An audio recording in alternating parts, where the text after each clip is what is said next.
Radhe Radhe everyone, आप देख रहे हैं सीरियल सियापा, जहाँ पे हम देते हैं आपको आप ही के फेवरेट शो राधा कृष्ण की इंटरेस्टिंग अपडेट।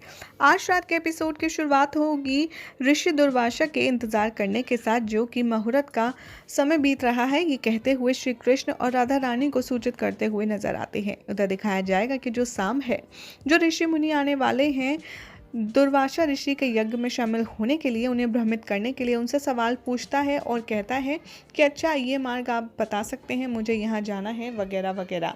यहाँ पर बातों ही बातों में साम उन ऋषि मुनि से ये निकलवाने की कोशिश करता है कि जिस हवन में आप जा रही हैं वो आखिर किस उपलक्ष्य में हो रहा है। तभी ऋषिगण उनसे बताते हैं कि ये यज्ञ श्री कृष्ण की दीर्घ आयु के लिए किया जा रहा है और उनकी सुरक्षा के लिए किया जा रहा है। अब उनको तो सुरक्षित कर दिया गया है, अब उनकी नगरी द्वारका की बारी है।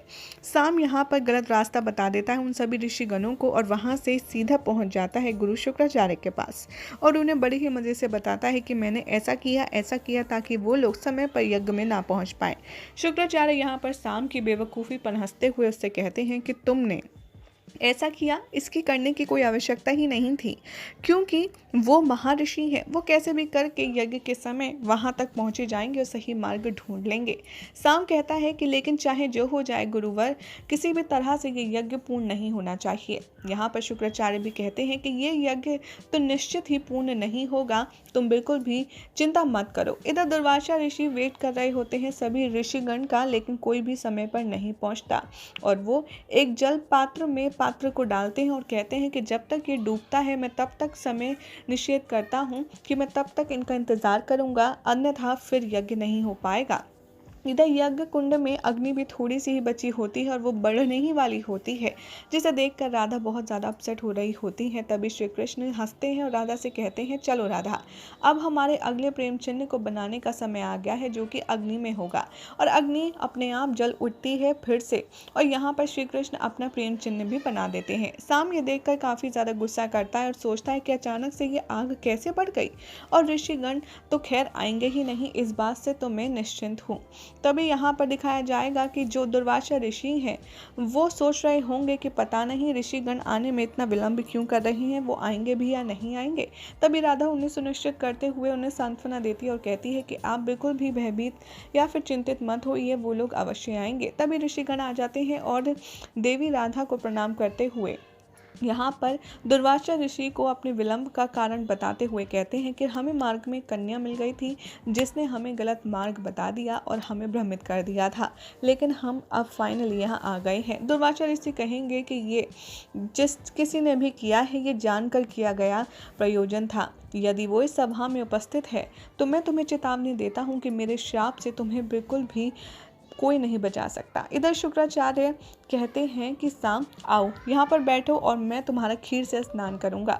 साम ये देखकर काफ़ी ज़्यादा इरिटेट हो जाता है और कहता है कि क्या हुआ है आपको गुरुवर, आप तो खीर के पीछे पड़ गए हैं, उसके ऊपर अटक कर ही रह गए हैं। शुक्राचार्य यहाँ साम को खीर से नहलाते हैं और कहते हैं कि ये खीर, वो समझ जाते हैं कि श्री कृष्ण को खीर से इसलिए नहलाया गया था ताकि उनका सुरक्षा कवच बना पाए। और शाम को देखते हुए वो हंसते हैं और कहते हैं ये खीर तो तुम्हारे तलवे तक पहुंची ही नहीं, यानी कि ये कृष्ण के भी तले तक नहीं पहुंची होगी और कृष्ण का यही भाग सबसे ज़्यादा कमज़ोर होगा। और गाइस, आप सबको पता ही है कि श्री कृष्ण की मृत्यु उनके तलवे में तीर लगने से हुई थी, यानी कि जो भी दुर्वासा ऋषि ने उनको सुरक्षा कवच पहनाया था वो पैरों तक नहीं जा पाया था। इस वजह से श्री कृष्ण के सारे भाग में से सिर्फ उनका वही वाला जो भाग था वो स्ट्रॉन्ग नहीं था, जिसकी वजह से उनके प्राण जाएंगे। और ये बात शुक्राचार्य समझ जाते हैं और कहते हैं कि इसका अर्थ है कृष्ण के भी तलवे तक खीर नहीं पहुंची होगी और ये सबसे ज़्यादा कमज़ोर उसका भाग होगा। इधर दुर्वासा ऋषि यज्ञ पूर्ण करके प्रस्थान करने की बात करते हैं, लेकिन यहाँ पर सभी लोग उनके आगे नतमस्तक होकर उनसे विनती करते हुए कहते हैं कि आप कुछ और समय के लिए यहाँ पर रुक जाइए, हम आपकी सेवा अर्चना करना चाहते हैं। और सबकी मिन्नतें देखकर शुक्राचार्य वहाँ रुकने के लिए सज्ज हो जाते हैं। और यहाँ पर शाम कहता है कि यदि ये यहाँ पर रुकेंगे तो मैं अपना मंतव्य कैसे पूजा करूँगा। और इधर शाम को शुक्राचार्य बताते हुए नजर आते हैं कि तुम्हें अब कुछ ऐसा करना होगा, एक बार पुनः तुम्हें स्त्री बनकर उनके समक्ष जाना होगा और उन्हें अपार क्रोध दिलाना होगा। हवन में यदि वो अपना क्रोध अर्पण करेंगे तो हवन का कुछ उपयोग ही नहीं रहेगा। ये सुनकर शाम कहता है कि नहीं नहीं गुरुवर, इस बार अगर मैं दुर्वासा ऋषि के सामने कुछ कर बैठा तो वो तो मुझे श्राप अवश्य ही दे देंगे। शाम को जाता देख यहाँ पर शुक्राचार्य कहते हैं कि मैंने तुम्हारे लिए कितना कुछ किया है शाम, क्या तुम मेरे लिए इतना सा कार्य नहीं कर सकते। और मैं तो कृष्ण की मौत समझ रहा था कि तुम्हें चाहिए, लेकिन तुम तो एकदम ही कमज़ोर निकले। शाम कहता है कि नहीं, चाहे कुछ हो जाए, कृष्ण की मौत के लिए तो मैं ऐसा श्राप भी लेने के लिए सज्ज हूँ, लेकिन मैं हर हाल में वासुदेव की मृत्यु ही चाहता हूँ। जैसे ही शाम वहाँ से जाते हैं, यहाँ पर उसे जाता देख शुक्राचार्य कहते हैं और कृष्ण की मृत्यु के लिए अगर मुझे उसी के पुत्र की बलि देनी पड़े तो मुझे कोई आपत्ति नहीं। यही हो जाएगा आज रात के एपिसोड का एंड, जिसके बाद कल क्या होगा बताएंगे नेक्स्ट रिपोर्ट में। और ऐसी मज़ेदार अपडेट के लिए चैनल को सब्सक्राइब करें, वीडियो को लाइक शेयर करना ना भूलें।